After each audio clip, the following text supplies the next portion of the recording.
Bonjour chers élèves et bienvenue dans le corrigé détaillé du baccalauréat 2021, option PC.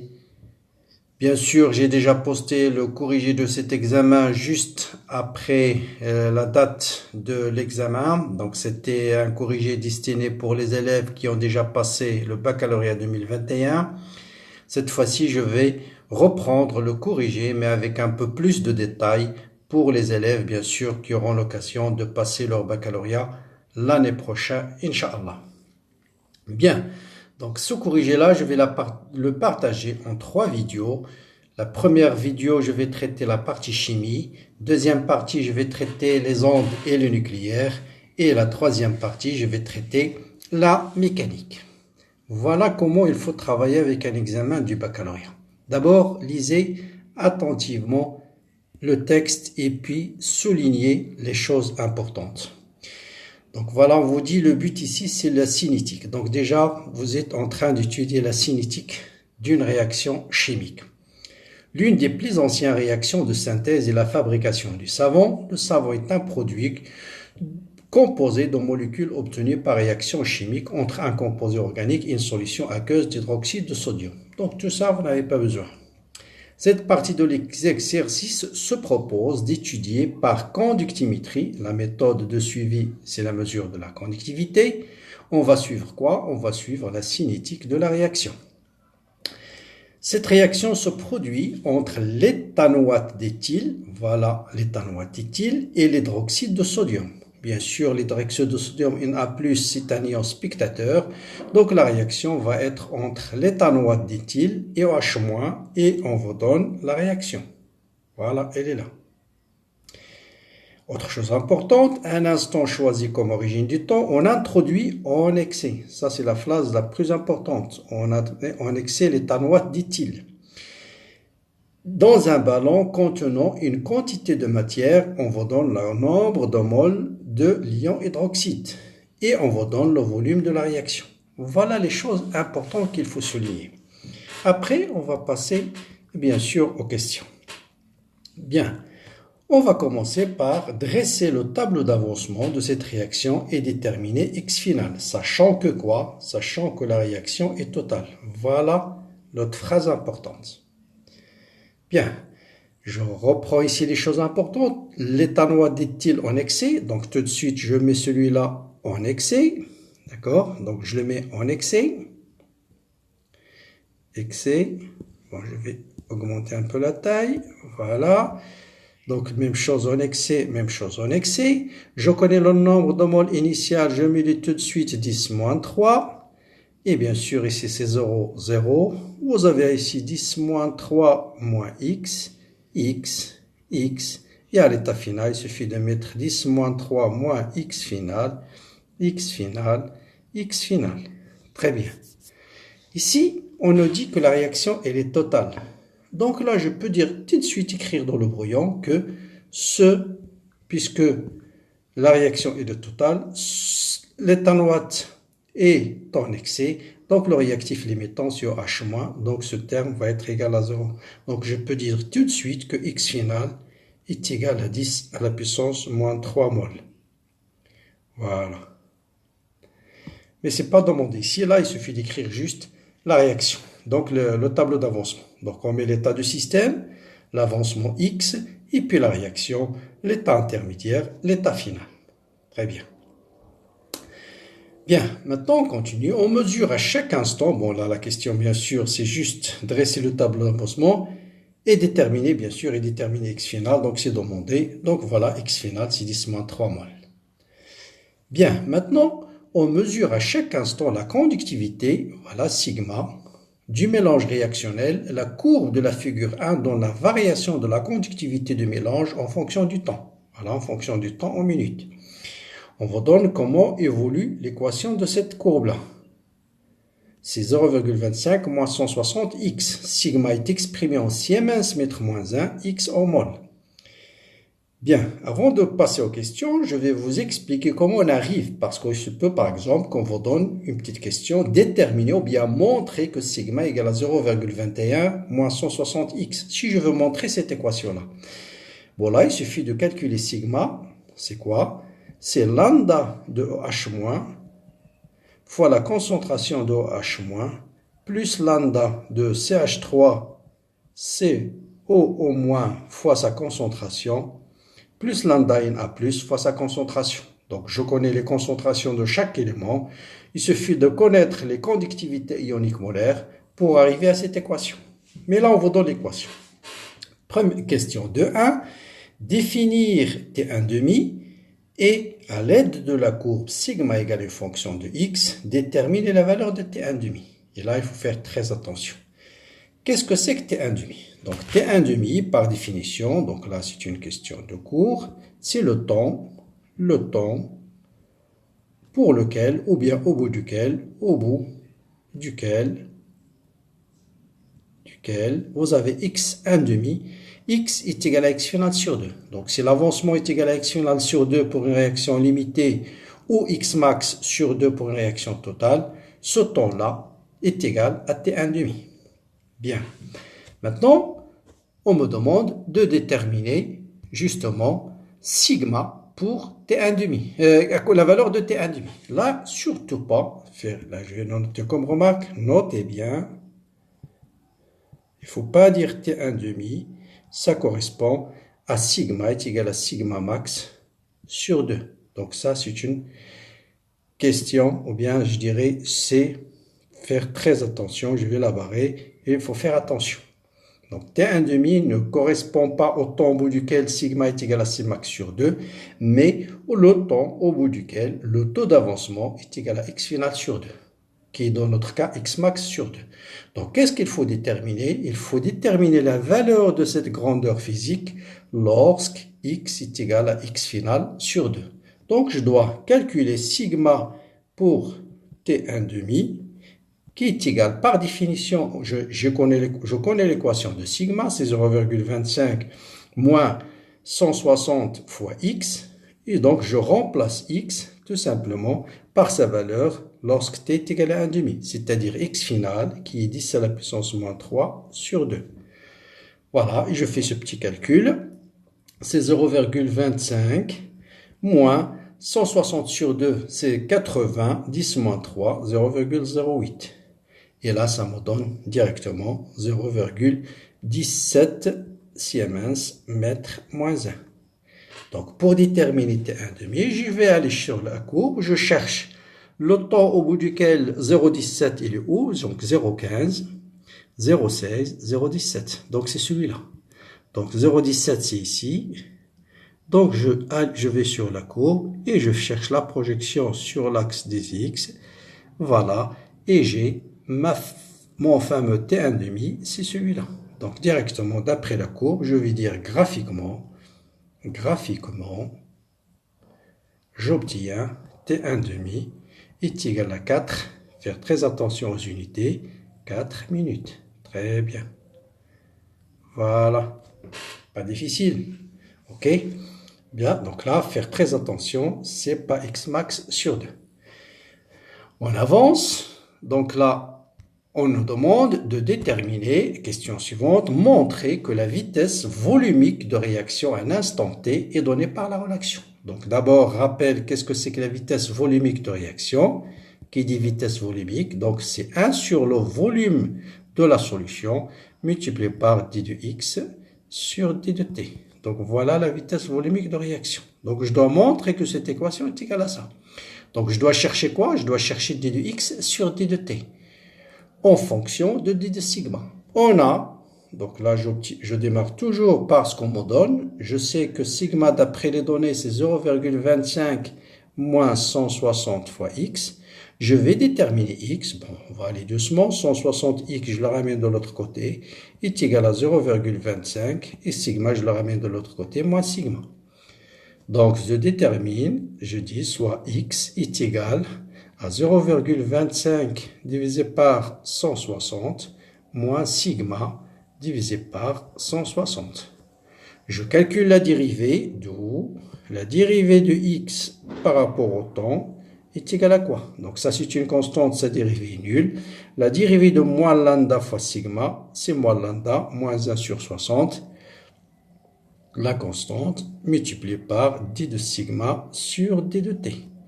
Voilà, j'ai l'expression d'où je remplace. Donc je remplace, d'où je remplace dans l'expression la vitesse est égale à 1 sur le volume. Donc moins 1 sur le volume, moins 1 sur le volume, c'est 160 fois V0 d de sigma sur d de t. Et c'est l'expression qu'on me dit de démontrer. Voilà. Donc j'ai calculé d de sigma sur d de t. Je le remplace ici dans l'expression de V. Donc je remplace dans cette expression-là et j'obtiens cette expression qui est exactement celle qu'on me demande de démontrer. Très bien. Maintenant, on me dit de quoi déterminer au mètre cube, au mol mètre moins 3, minute moins 1, la valeur de la vitesse limite à t est égal à t1,5.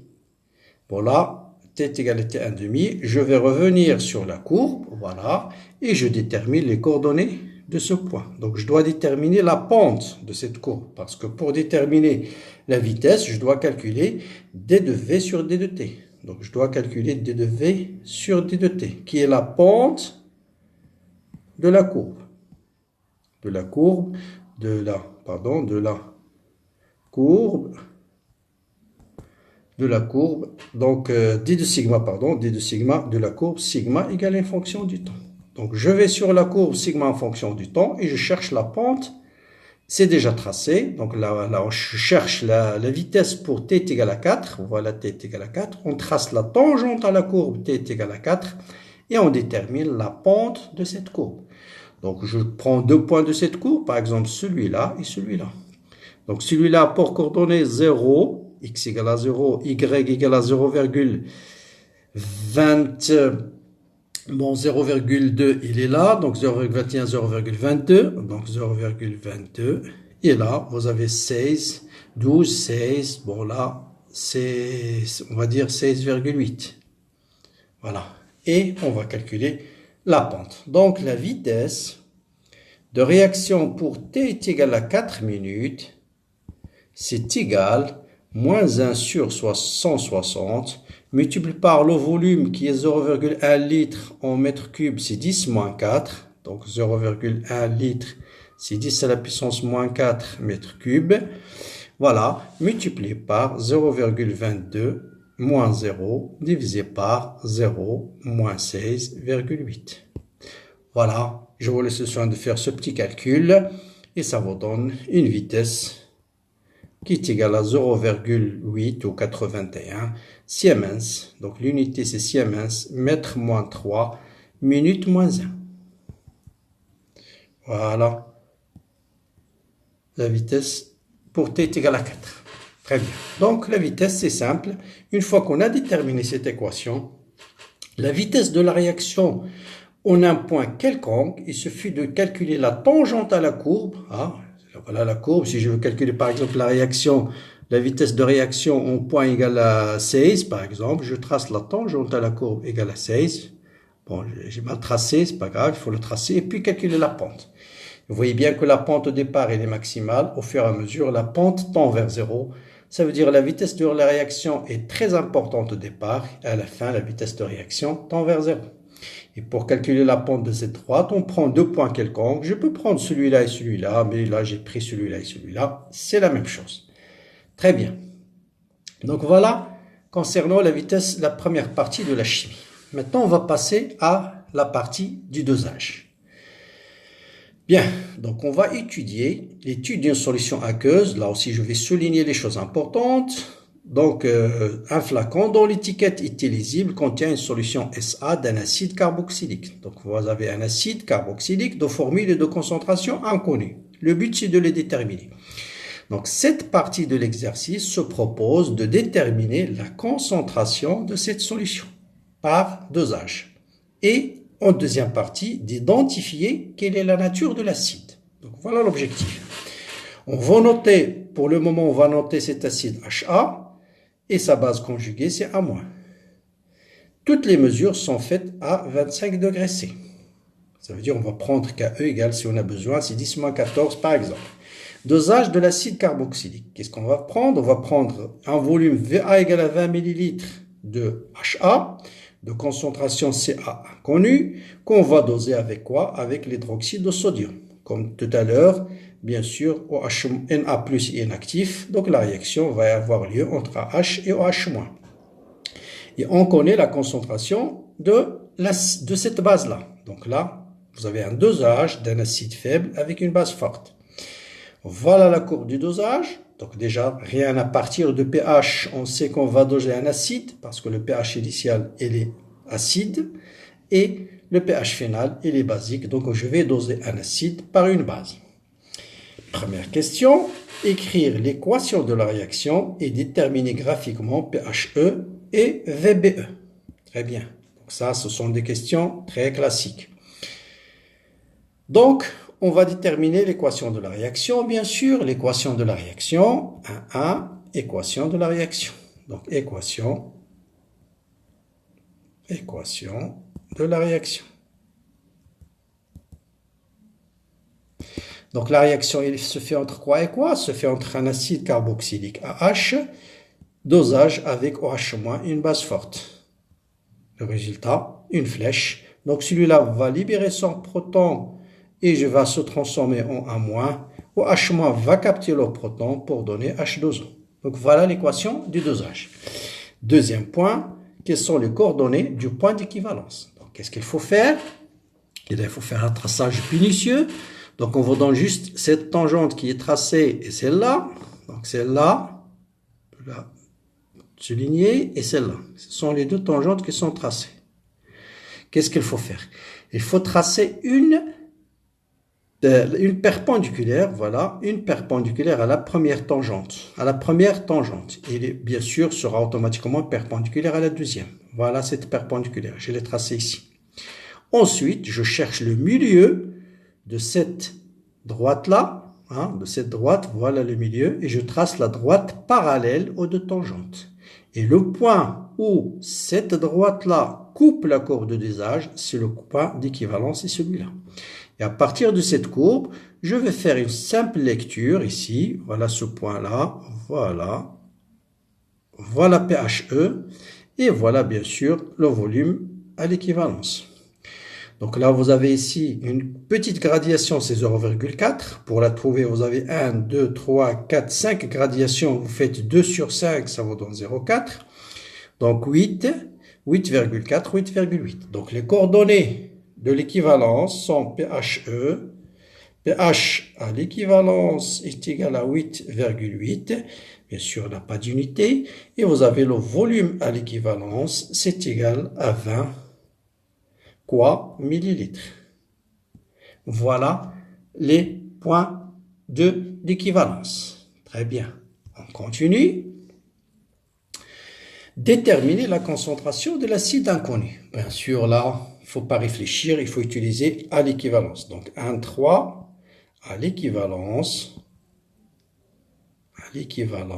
j'ai quoi? J'ai le nombre de moles de l'acide initial, CaVa, est égal au nombre de moles de la base versée, Cb fois VBE.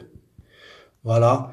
Comme ici, vous avez Va, le volume de l'acide, c'était 20 mm, est égal à VBE. Donc, tout de suite, je détermine Ca est égal à la concentration de la base utilisée, qui est 10 moins 1 mol par litre. J'encadre mon résultat.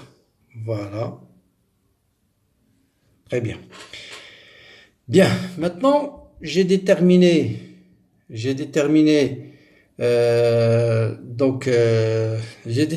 la concentration. Cette fois-ci, on va passer à identification de l'acide carboxylique. La deuxième partie de l'exercice, c'est on veut déterminer c'est quoi la nature de cet acide carboxylique. Qu'est-ce qu'on va faire? Je prends la solution SA et préparée par, donc je prends une solution SA, et elle est faite de quoi? La réaction de l'acide avec l'eau. Donc là, c'est une réaction très très classique. Donc 2,2, réaction d'un acide avec l'eau. Donc 2,2, vous avez la réaction, l'équation de réaction, c'est l'acide AH plus H2O, ça c'est une réaction que vous connaissez par cœur, donne A- plus H3 au plus. Très bien. Bien. Voilà. Donc, question, écrire l'équation de la réaction. Voilà, c'est fait. Montrer que le taux d'avancement est égal à 1,32%. Bon, là, le taux d'avancement de cette réaction, vous le connaissez par cœur. Si je démarre avec N0, ça c'est en excès 0, 0. À la fin, j'ai N0 moins X final, excès, X final, X final. Et là, ce que vous remarquez, c'est la concentration de H3 au plus est égale à la concentration de A- qui est égale à X final sur le volume. Bien sûr, ça c'est l'eau, c'est en excès. L'eau est en excès, donc le réactif limitant c'est AH. Donc, on a X max est égal à N0, qui est égal à C fois V. Donc, d'où le taux d'avancement qui est par définition X final sur X max est égal. X final, c'est le volume fois la concentration de H3 plus sur X max qui est C fois V. Donc, vous simplifiez par le volume et ça vous donne ce qui implique taux, ça vous le connaissez par cœur. Concentration d'H3 plus, c'est-à-dire 10 à la puissance moins pH sur C. Et j'encadre mon résultat. Ça, peut-être, vous le connaissez même par cœur. Voilà. Vous connaissez le pH, on nous dit c'est 2,88.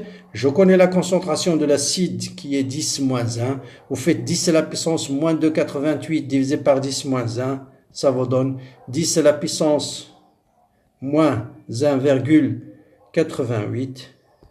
Et j'ai pas laissé de temps, donc ce qui implique qu'au taux tout simplement est égal à 1,32%. Donc c'est exactement la valeur qu'on me demande de déterminer. D'accord? Bon, ça, vous allez voir, c'est très classique. La réaction d'un acide avec l'eau, c'est une réaction bien sûr limitée. Vous avez ce qui caractérise cette réaction, c'est la concentration de H3 plus est égale à la concentration de A- est égale à X final sur le volume. Donc, vous pouvez déterminer X final en fonction de concentration de H3 plus qui est par définition 10 à la puissance moins pH. Très bien. Là, c'est, je dirais, classique. Bien. Maintenant, question suivante. On me dit de déterminer l'expression du quotient de réaction à l'équilibre en fonction de Ca et τ à l'équilibre. Donc, on a Q équilibre, c'est la concentration. Bon, il suffit de revoir la réaction. Son concentration de A-, enfin la concentration de H3+, mais les deux sont égaux. Donc, je vais écrire tout de suite sur la concentration de l'acide qui est C, moins la concentration d'H3+. En fait, le nombre de moles de l'acide final, donc je vais le reprendre ici, voilà, le nombre de moles, c'est ça, c'est N0 moins X final. Donc la concentration, donc c'est N0 moins X final. Donc la concentration de l'acide à H final, c'est N0 moins X final sur le volume. Donc c'est égal à C moins la concentration de H3 au plus. Voilà d'où ça vient cette relation. D'accord? Donc le nombre de moles final de l'acide, HA, c'est N0 moins X final. Donc sa concentration, c'est N0 moins X final sur le volume. Voilà, N0 moins X final sur le volume. N0 sur le volume, c'est C par définition. C'est C qui est la concentration initiale de l'acide. Moins X final sur le volume, c'est la concentration d'H3+. Donc je déduis facilement cette... Or, on a montré juste de la question précédente que la concentration d'H3+ est égale à C fois τ. Voilà, je vous le montre. Voilà, concentration d'H3+, c'est C fois τ. Voilà. Donc, je peux écrire d'où Q équilibre, c'est C fois τ. Donc là aussi, c'est une équation très classique sur C moins C fois τ. Vous simplifiez par C. D'accord? Donc, c'est C carré, donc concentration C carré ici. On va simplifier par C, ce qui implique que Q équilibre est égal, et je vais l'écrire une autre couleur. Je simplifie par C, il va rester C, τ au carré. Je simplifie par C, il va rester 1 moins τ. Voilà la concentration, la quotient de réaction à l'équilibre. Je passe à l'application numérique. Q équilibre. C, c'est 10 moins 1.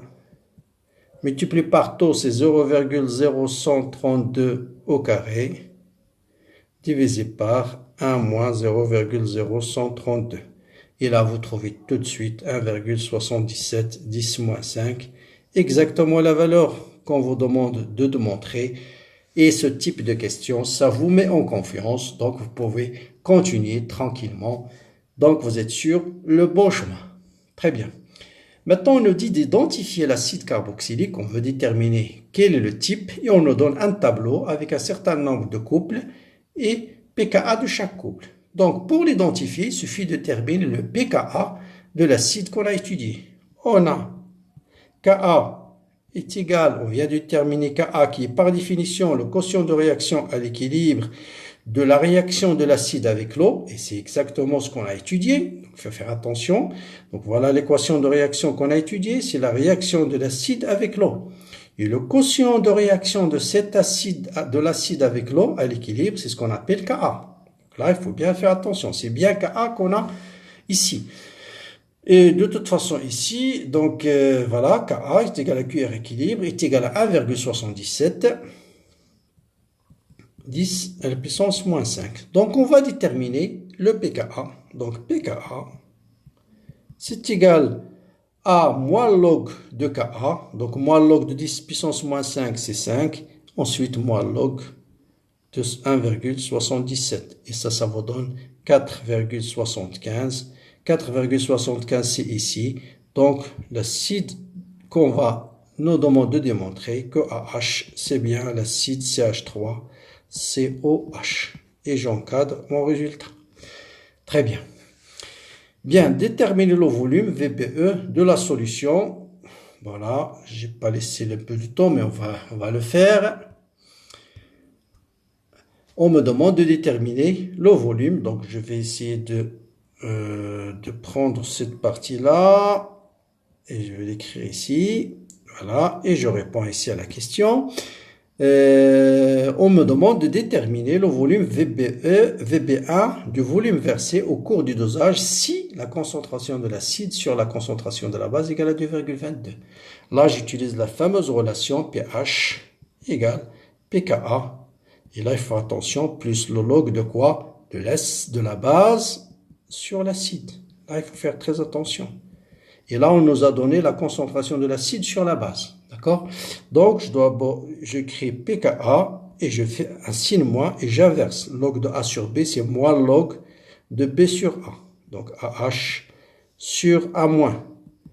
Voilà. Je peux déterminer le pH parce que je connais le pKa qui est 4,75. Je connais le log de ça, moins 2,24. Le log, c'est log, donc moins log de 2,24. Faites une application numérique, ça vous donne 4,39, à peu près 4,4. Voilà, je vais sur la courbe, je cherche 4,4. Voilà, 4. D'accord, on a dit ici 0,4, donc 4,4 c'est ici. Donc c'est là, 4,4 c'est là. Je vais sur la courbe, je fais la projection. Bon, 4,4 c'est là, c'est ici. Je fais la projection et ça me donne à peu près un volume de VB égale à 5 ml. Voilà. Donc, graphiquement, donc si pH égale à 4,4, on a le volume de la base, c'est égal à 5 ml. Bon, je vérifie, c'est bien 5. C'est bien 5 ml. Très bien. Donc, voilà le volume de la base qu'on a versée à si la concentration de l'acide divisée par la concentration de la base égale à 2,24. Donc voilà, fin pour la partie chimie. Donc vous voyez, ça demande une bonne connaissance du cours. Et voilà, pas plus, hein, je pense, avec les exercices bien sûr. Vous allez pouvoir répondre facilement à ce type d'exercice. Donc voilà, très bonne chance, bonne continuation et à bientôt pour la suite de le corrigé de cet examen.